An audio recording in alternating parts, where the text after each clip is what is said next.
former Health Secretary Matt Hancock is calling for Boris Johnson to resign. He was a senior member, of course, of Boris Johnson's cabinet during the early days of his leadership and through most of the pandemic until he resigned.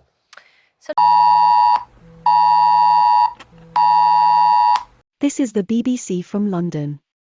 A national emergency broadcast is underway. Please pay close attention. This broadcast is being made at 8:02 Greenwich Mean Time on the 12th of November 2023.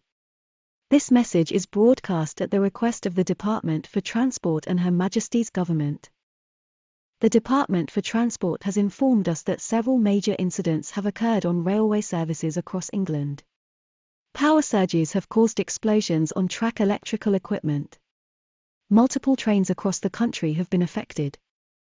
Incidents have occurred at the following locations in London: approach to Charing Cross, South Eastern Rail, between Purley Oaks and South Croydon, Southern Rail, between Mitcham and Belgrave Walk, Croydon Tram Link, between Marylebone and Regent's Park, London Underground, between Shadwell and Limehouse, Docklands Light Railway, between Borough and London Bridge, London Underground, Morden, London Underground.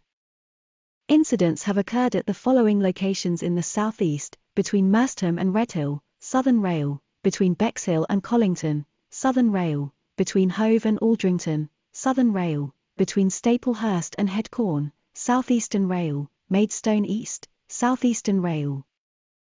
Incidents have occurred at the following locations in the Midlands: between Wild Green and Chester Road, West Midlands Trains, Malvern Link, West Midlands Trains. Incidents have occurred at the following locations in the north: between Oxenholme and Lancaster, TransPennine Express. The National Grid Coordination Centre has confirmed that each of these incidents was caused by extreme surges in power through the railway electrical circuit in each area. It is unknown at this time what caused these surges. The extent of the damage to the trains listed is severe. It is expected that each incident will have led to large numbers of injuries, and it is certain that people will have died. Many of the trains listed have derailed from the tracks, and some have fell from bridges or into waterways. Emergency services are attending to each site. However, due to the number of sites, there is insufficient vehicles and personnel to give the best possible response. All healthcare settings in these areas have declared major incidents, including hospitals, clinics, doctors' surgeries, pharmacies, and ambulance stations.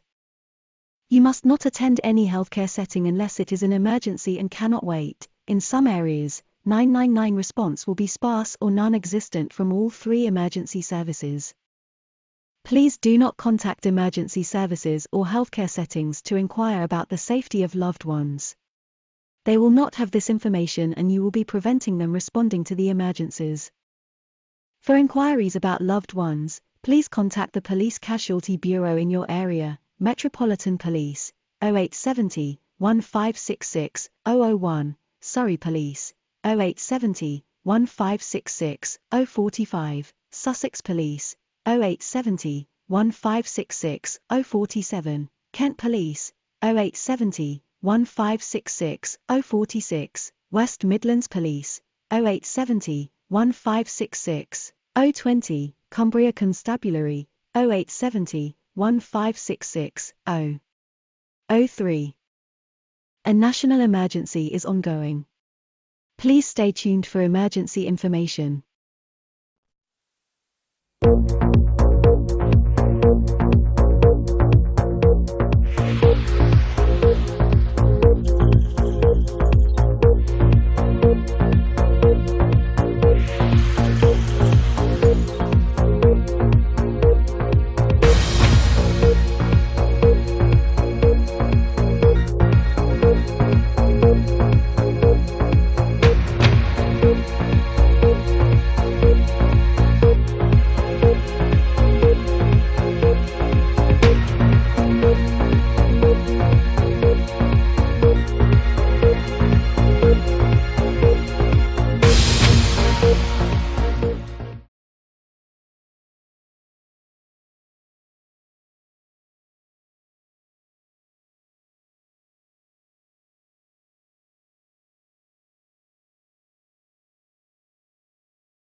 National Rail have asked us to reiterate that all rail services in England are not running. This includes light rail systems.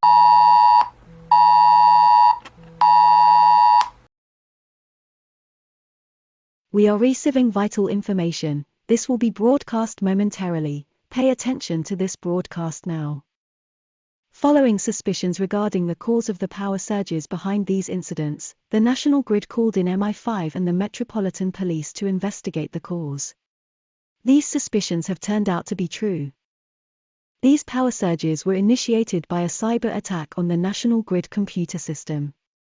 The attacker removed surge protections on key railway substations and ordered an increase in power, leading to the explosions.